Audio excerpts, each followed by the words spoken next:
Hello दोस्तों, नमस्कार। मैं हूं हिमांशु सिंह और एपीआरओ एग्ज़ाम के लिए जो सिलेबस में जो पार्ट डी है उसी से संबंधित एक और वीडियो में लेके आया हूं आपके सामने। बेसिकली पिछले वीडियो में हमने राज्य सरकार के जनसंपर्क विभाग के बारे में बात की थी। इस पर हम जनसंपर्क के कुछ सवाल, कुछ पॉइंट्स हैं, वो हम उसकी जानकारी मैं आपसे शेयर करूँगा। तो एक सिंडिकेट आर्टिकल एक होते हैं।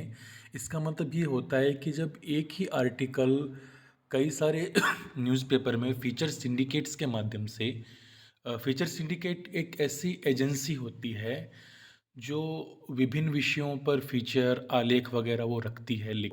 उसके कई लेखकों से अनुबंध होते हैं और फिर किसी भी समाचार पत्र को जो समाचार पत्र हैं वो उसके सब्सक्राइबर होते हैं और उनको एक साथ वो आर्टिकल्स भेजती हैं। और इनमें तो बेसिकली जो फीचर सिंडिकेट है वो फीचर और आर्टिकल से संबंधित एक सर्विस होती है।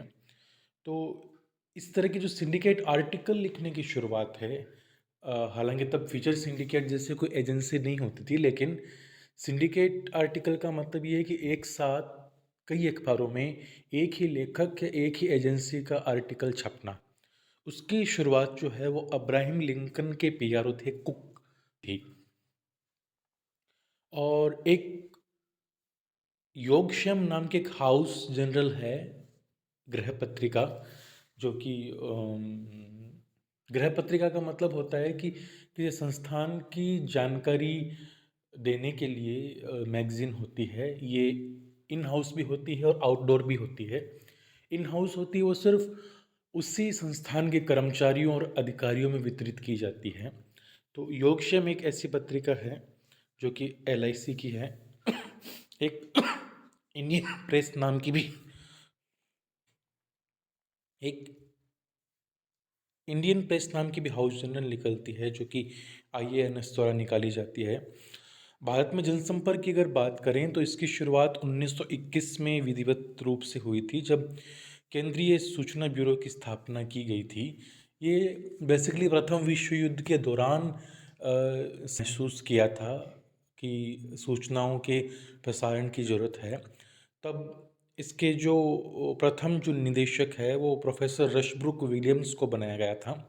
और इस ब्यूरो की स्थापना है, ये इसका जो सुझाव है वो टाइम्स ऑफ इंडिया के तत्कालीन संपादक सर स्टेनली रीड ने दिया था। तो ये काफ़ी महत्वपूर्ण फैक्ट है। और एक जो जनसंपर्क का जो मुख्य कार्य है वो है एक लोकमत का निर्माण करना किसी भी मुद्दे को लेकर। क्योंकि छवि जो है उसका बेसिक उद्देश्य यही है कि जनमत का निर्माण करना। स्वपक्ष में, अपने पक्ष में, अपने हित में कैसे लोगों का मत को हम डाइवर्ट करें, इसी के लिए हम छवि का निर्माण करते हैं, इमेज बिल्डिंग करते हैं, ब्रांडिंग करते हैं। तो उसमें एक जो है कि जनरल विल थ्योरी, यानी कि लोक निर्णय, वो थ्योरी रूसो ने दी है। एक है जो जनसंपर्क के शुरुआती दौर को है सीडलेड काल कहा है। ये स्कॉट एम कैटलिप ने कहा है, ये भी प्रख्यात जनसंचार शास्त्री रहे हैं। और ये उस दौर को कहा गया है जब जनसंपर्क का जो काम था वो इस उद्देश्य से शुरू किया गया था कि जो भंडाफोड़ पत्रकारिता जो होती थी, मक क्रैकिंग जिसे बोलते हैं, तो उसके बचाव में जो प्रचार किया जाता था उसको जनसंपर्क का शुरुआती दौर या सीड लेड काल कहा गया है। सीड यानी बीज, यानी कि शैशवावस्था से हम मान सकते हैं, इससे जोड़ सकते हैं।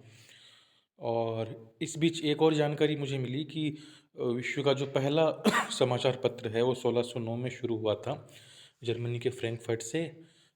हालांकि ये क्वेश्चन पूछे जाने की संभावना कम है, क्योंकि राजस्थान या भारत पे फोकस रहेगा, लेकिन फिर भी मुझे लगा शेयर करना चाहिए। और एक सैलून शब्द जो है ये एक जगह एक किताब में मुझे फ्रांसीसी भाषा का शब्द पढ़ने को मिला है, एक जगह इंग्लैंड में भी ये शब्द प्रचलित रहा है। बेसिकली ये शब्द फ्रांसिस भाषा का है, लेकिन इंग्लैंड के जो कॉफ़ी हाउस होते थे उनको सैलन कहा जाता था, जो कि एक गपशप की जगह भी होता था और एक तरह से प्रचार का, एक संप्रचार का जो है वो अड्डा होता था। तो वो हेलन जो है वो आगे जाके सैलून बन गया। तो यानी कि सैलून का संबंध सिर्फ दाढ़ी कटिंग से नहीं है, इसका संबंध जनसंपर्क से भी है। और एक शब्द है कर्निंग। इसका अर्थ है कि अक्षर और शब्द के बीच के स्पेस को कम या ज़्यादा करना। और प्रोपेगेंडा जो शब्द है जो पार्ट डी है उसमें प्रोपेगेंडा एक टॉपिक है अपने, तो इसका जो शाब्दिक अर्थ है वो टू स्प्रेड यानी कि टू प्रोपेगेट। और इसका अर्थ है कि संप्रचार जो है वो पूर्णतः एक पक्ष या स्वहित में रखा जाता है। और प्रोपेगेंडा बेसिकली कई बार आधा सच भी हो सकता है, और कई बार इसमें स्वयं के पक्ष में समर्थन में घटनाओं को तोड़ मरोड़ कर पेश किया जाता है। और जो इस प्रोपेगेंडा का व्यापक अध्ययन है वो हेराल्ड लासवेल नामक जनसंचार शास्त्री रहे हैं। उन्होंने किया था द्वितीय विश्व युद्ध के दौरान। उनका ये मॉडल है, ये भी मैंने सामने रखा है कि उन्होंने जो प्रचार की परिभाषा दी, जो संप्रचार की, प्रोपेगेंडा को हिंदी में संप्रचार कहते हैं। तो उसके अनुसार प्रचार प्रतिनिधित्वों की चपलता द्वारा मानव क्रिया को प्रभावित करने की विधि है। प्रचार प्रतिनिधित्व यानी कि जो प्रचार के जो टूल हैं उनके द्वारा या किसी योजनाबद्ध तरीके से, और मानव की क्रिया को यानी कि उसके सोचने विचारने के तरीके को, उसके माइंडसेट को प्रभावित करने की जो प्रविधि है, की एक विशेष परिस्थिति में एक जो काम में ली गई विधि है जिससे कुछ ना कुछ रिजल्ट निकलता है, तो वो संप्रचार है। 1948 में उन्होंने ये मॉडल दिया था, और इसे क्लासिकल मॉडल भी कहते हैं, सीरीज ऑफ क्वेश्चन भी कहते हैं। सीरीज ऑफ क्वेश्चन इसे इसलिए कहते हैं क्योंकि इसमें 5W जो हैं वो हैं कि कौन, क्या, किस माध्यम से, किससे, किस प्रभाव से, ये सब इस मॉडल में इंक्लूड हैं। मॉडल बेसिकली जनसंपर्क या जनसंचार को समझने का एक तरीका होता है। हालांकि इसको समझना इतना मुश्किल नहीं है, लेकिन फिर भी जनसंचार शास्त्री जो हैं वो मॉडल देते रहे हैं, और ताकि समझने में और आसानी हो सके। और मॉडल्स को लेकर ज़्यादा कंफ्यूज नहीं होना है, क्योंकि इतना डीप APRO के लेवल में नहीं जाएंगे, लेकिन फिर भी हम समझ रहे हैं क्योंकि बेसिक्स है, और चूंकि टॉपिक है हमारे सिलेबस में प्रोपेगेंडा का, तो इससे संबंधित ये एक ही मॉडल है। बाकी मॉडल जो हैं वो संचार के हैं, मास कम्युनिकेशन के हैं, लेकिन प्रोपेगेंडा के का ये एक ही मॉडल है। तो मैंने ये एक ही मॉडल पे मैंने आपसे शेयर किया है। तो इसको वर्बल मॉडल भी कहा जाता है, और first model of interpersonal communication, ये फर्स्ट मॉडल है। इससे पहले जो अरस्तु का मॉडल था वो भी था, लेकिन मॉडर्न जो है दुनिया का, वो ये पहला मॉडल ये माना जाता है। और इसका जो पहला है वो है कौन, क्या, किस माध्यम से, किससे और किस प्रभाव से। यानी कि कौन का मतलब है संप्रेषक, क्या का मतलब है क्या संदेश, किस माध्यम से यानी कि कौन सा हम माध्यम हम यूज़ में ले रहे हैं, किससे कि जो हमारी टारगेट ऑडियंस है, प्रापक, और किस प्रभाव से कि उसका प्रभाव क्या पड़ा। इसको और सरल तरीके से हम समझें तो मान लीजिए मैंने ये वीडियो बनाया है। अब ये वीडियो बनाने वाला कौन है? मैं हूँ। क्या बना रहा हूँ मैं इसमें संदेश? मैं एपीआरओ के जो एस्पिरेंट्स हैं उनके लिए बनाना चाहता हूँ। उसका उद्देश्य है कि उनको कुछ मदद मिले। ये इसका उद्देश्य हो गया। क्या इस वीडियो का जो कंटेंट है वो किस माध्यम से? यूट्यूब के माध्यम से। किससे? जो एपीआरओ के एस्पिरेंट्स हैं उनके लिए प्रापक। और किस प्रभाव से कि उनको कितनी मदद मिलती है, नहीं मिलती है, वीडियो को लाइक करते हैं, नहीं करते हैं, या जो भी है। तो ये एक आपके और मेरे बीच में एक जनसंपर्क की प्रक्रिया हुई है, जिसको लासवेल ने इतने साल पहले समझाया था। लासवेल के प्रारूप की जो विशेषता ये है कि इसमें हर इस तरह पर शोध एवं विश्लेषण किया जाता है। यहाँ पे थोड़ा सा मिसटाइप हो गया है। और लेकिन इसकी कमी जो है वो ये है कि इन्होंने कहा है कि प्रभाव, यानी कि ये मॉडल ये मान के चलता है कि संचार का कोई ना कोई प्रभाव पड़ेगा ही, जबकि हर बार ऐसा हो ही आवश्यक नहीं है। कई बार हमारे संचार का, जनसंपर्क का प्रभाव नहीं पड़ता है। और लासवेल ने अपने मॉडल में संचार के 5 कार्य बताए हैं। सूचना संग्रह व प्रसार, सूचना विश्लेषण, और सामाजिक ज्ञान की वृद्धि, और मूल्यों का प्रेषण। मूल्यों का प्रेषण में एक और भी है इसमें, कि विरासत का हस्तांतरण। ये विरासत के हस्तांतरण से संबंधित क्वेश्चन नेक्स्ट में आ चुका है कि एक पीढ़ी से दूसरी पीढ़ी को भी हम जानकारी देते हैं, और जो मूल्य हैं हमारे संस्कृति के, उनका भी प्रेषण होता है। और जो 5वां मनोरंजन है। 5 से मुझे एक चीज़ और भी याद आई कि सत्यदेव विद्यालंकार जो प्रकार पत्रकार रहे हैं, उन्होंने पत्रकारिता को 5वां वेद बताया है। और वहीं बर्क ने पत्रकारिता को चौथी सत्ता बताई थी, जो हम चौथा स्तंभ कहते हैं, फोर्थ स्टेट ऑफ, है ना। ये जो चौथी, फोर्थ पिलर ऑफ स्टेट, ये बर्क ने कहा था। इसको याद रखने का सबसे आसान तरीका है BERK। बर्क में 4 अक्षर हैं और चौथी सत्ता। वहीं आजकल 5वीं सत्ता जो है वो ब्लॉगर्स व सोशल मीडिया को कहा जा रहा है। कथन से एक चीज़ और भी याद आई कि 4 विरोधी अखबारों का भय 1000 संगीनों से भी ज़्यादा होता है। ये कथन नेपोलियन का था। और प्रचार पे ही जब बात कर रहे, मैं सर्च कर रहा था या मेरे नोट्स देख रहा था, तो एक चीज़ और मुझे देखने को मिली कि एल्फ्रेड एम ली जो है, उन्होंने प्रचार की 7 विधियां बताई हैं। तो ये पहली विधि विशेष नामकरण। जैसे हम किसी समूह, व्यक्ति, संस्था, विचार या घटना को एक विशेष नाम दे देते हैं। ये नाम विरोध या पक्ष में अधिकृत भावनाएं, भावनात्मक मनोवृत्ति का बोध कराता है। मतलब उस नाम में ही एक ऐसा एक अपील होती है, भाव होता है कि वो हमारे मस्तिष्क पे एक छाप छोड़ देता है। जैसे स्वर कोकिला, लोह पुरुष, हृदय सम्राट, तानाशाह, ये शब्द ऐसे हैं जिनको मतलब एक बहुत छवि के साथ वो अटैच हो गए हैं। जैसे तानाशाह नाम सुनते ही हमारे सामने हिटलर का चेहरा सामने आएगा। लौह पुरुष सरदार वल्लभ भाई पटेल, हृदय सम्राट, तो कई सारे होते हैं। और स्वर कोकिला जो है वो लता मंगेशकर जी हैं। तो बेसिकली इस तरह की विधि में विशेष नामकरण देकर हम कोई चीज़ हम थोपते हैं कि ये वो चीज़ है। चमकदार सामान्यीकरण। चमकदार सामान्यीकरण में ये होता है कि शब्दाडंबर द्वारा सामान्य जन को जोड़ने की कोशिश होती है। एक्चुअली एक कॉन्ट्रास्ट है, चमकदार भी है और सामान्यीकरण भी है, कि सामने वाले को सामान्य में भी विशेष बताना है। जैसे महात्मा गांधी थे, वो राजनेताओं में पत्रकार थे, पत्रकारों में राजनेता थे। जैसे पीआरओ होता है, वो पत्रकारों में अधिकारी होता है, और अधिकारियों में पत्रकार होता है। तो इसी तरह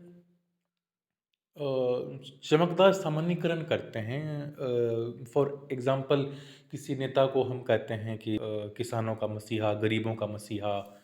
गरीबों का जो मसीहा है वो एक तरह से चमकदार सामान्यीकरण है।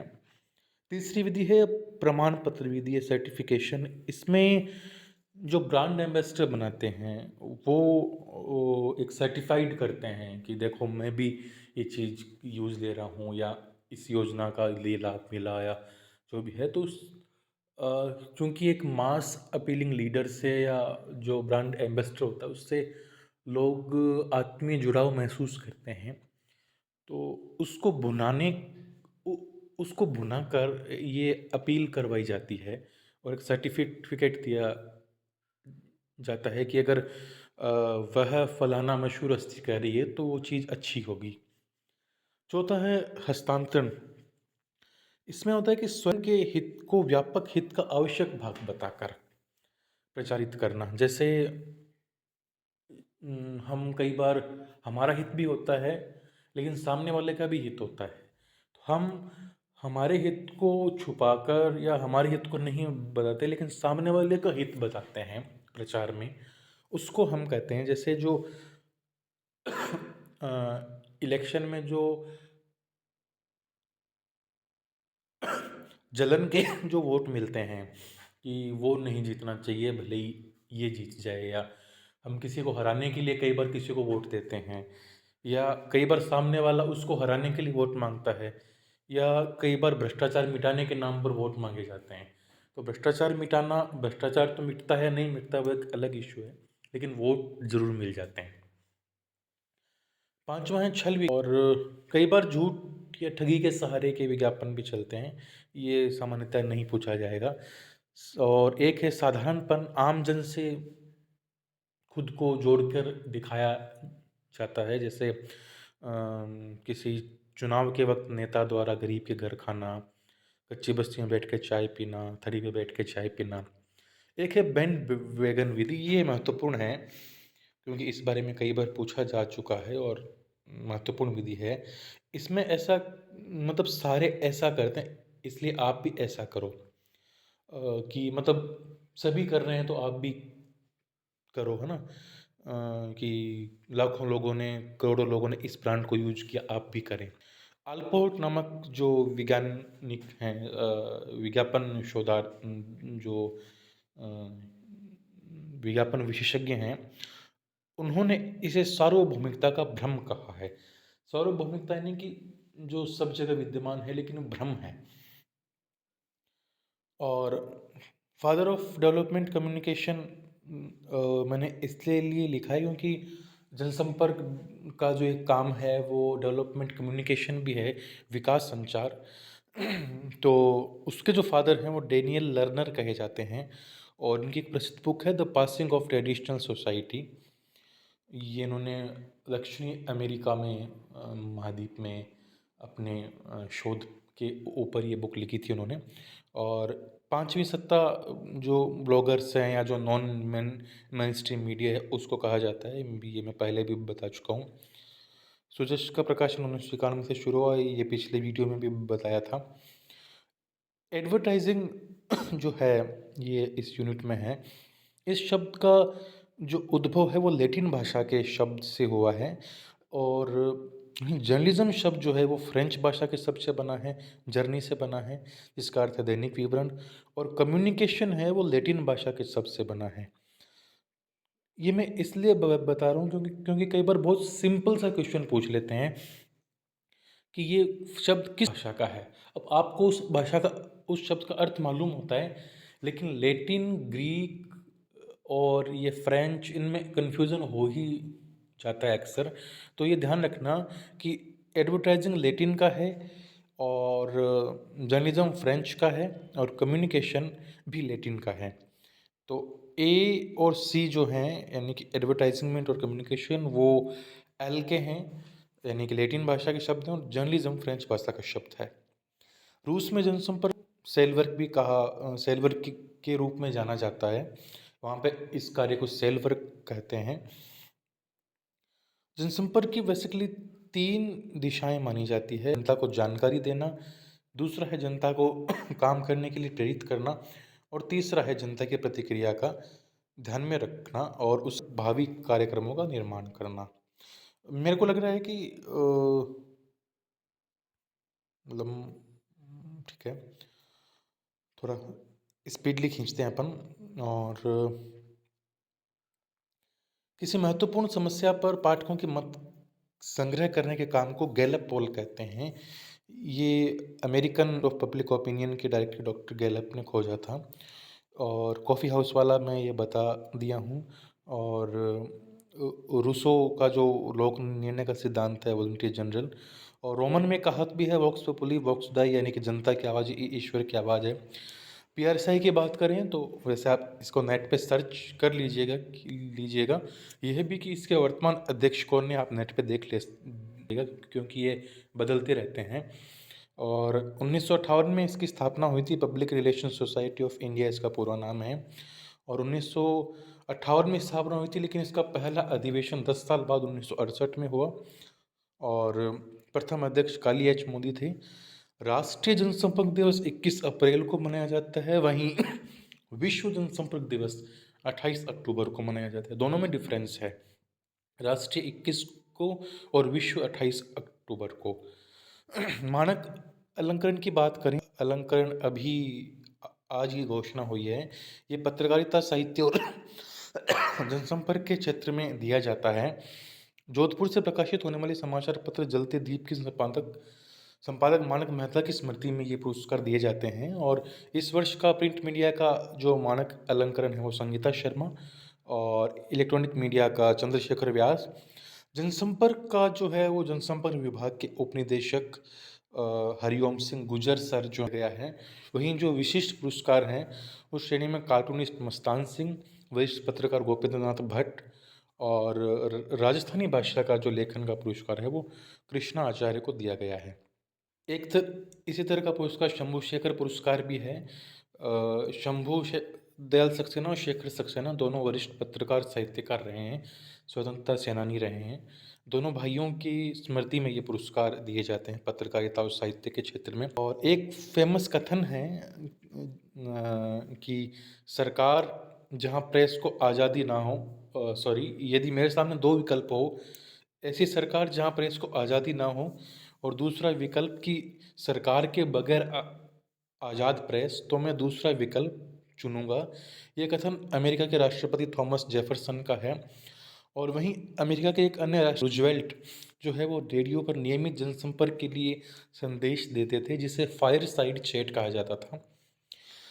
जनसंपर्क अभियान के मुख्यतः 4 चरण माने जाते हैं। पहला है समस्या स्थापना। इसमें स्वपक्ष को अच्छे से समझा जाता है कि हमारे जो जनसंपर्क का उद्देश्य क्या है, समस्या क्या है, हमें करना क्या है, बेसिकली करना क्या है और क्यों करना है, इस बारे में हमें जो एक पूरी तरह स्पष्ट होना पड़ता है, वो समस्या स्थापना है। फिर है संदेश की रचना। संदेश रचना है, उसकी विशेषता होनी चाहिए कि संदेश सरल होना चाहिए, सटीक होना चाहिए, संक्षेप होना चाहिए, सीधा होना चाहिए, ज़्यादा घुमा फिरा के बात नहीं करनी चाहिए, और स्वभाषा में हो, लोकल लैंग्वेज में हो, या जो भी आपकी टारगेट ऑडियंस है, जो हमारा समूह है जिसको हम बात पहुंचाना चाहते हैं, उसकी भाषा में हो। और तीसरा है संदेश प्रसार। संदेश प्रसार विभिन्न साधनों का उपयोग करते हुए हम करते हैं। और चौथा है मूल्यांकन। मूल्यांकन में हम ये फीडबैक लेते हैं कि जो हमारा संदेश है वो कितना प्रभावशाली रहा, क्या प्रभाव पड़ा, नहीं पड़ा तो क्यों नहीं पड़ा, और उसके और अच्छे के लिए क्या किया जा सकता है। जनसंपर्क और प्रचार में मुख्यतः फ़र्क ये होता है कि जनसंपर्क में फीडबैक या प्रतिपुष्टि या मूल्यांकन मौजूद होता है, जबकि प्रचार एक तरफा होता है। ये बहुत महत्वपूर्ण बात है कि जनसंपर्क पे हम फीडबैक लेते हैं। अपने जनसंपर्क विभाग द्वारा भी डेली न्यूज़ कटिंग्स जो हैं वो चीफ सेक्रेटरी सर को भेजी जाती हैं हर ज़िले से।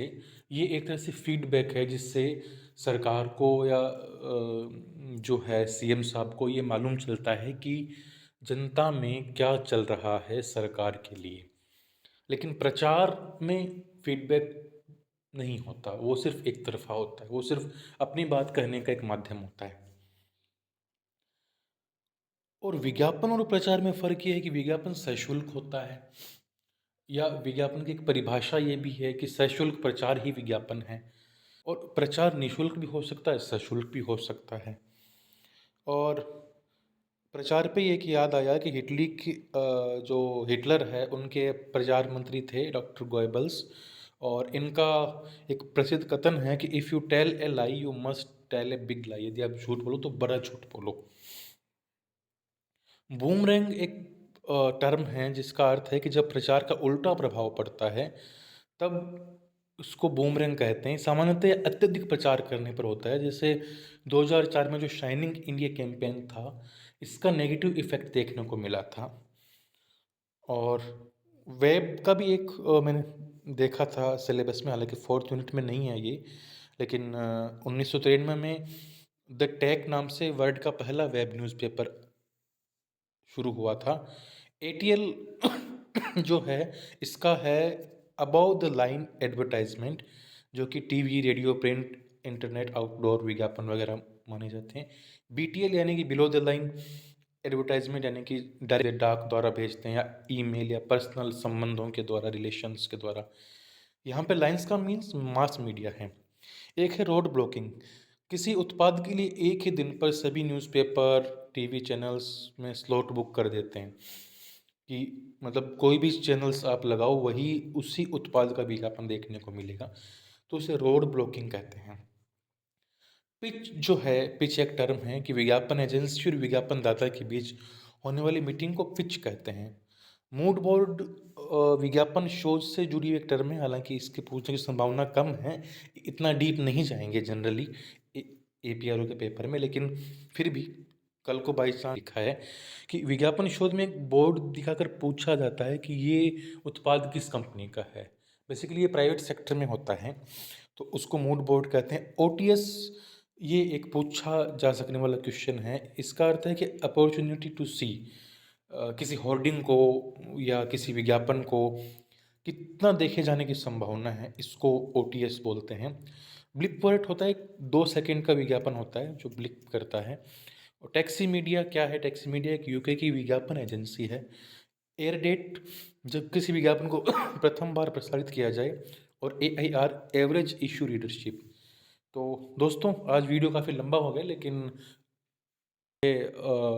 उम्मीद है कि मैंने जानकारी साझा करने की कोशिश की और आपको भी अच्छा लगा हो या नहीं लगा हो, दोनों ही बातें हैं। कुछ कमी हो तो वो भी आप मुझे नीचे बता सकते हैं कमेंट में। और आगे भी मैं इसी तरह के वीडियो आपके सामने रखता रहूँगा। धन्यवाद।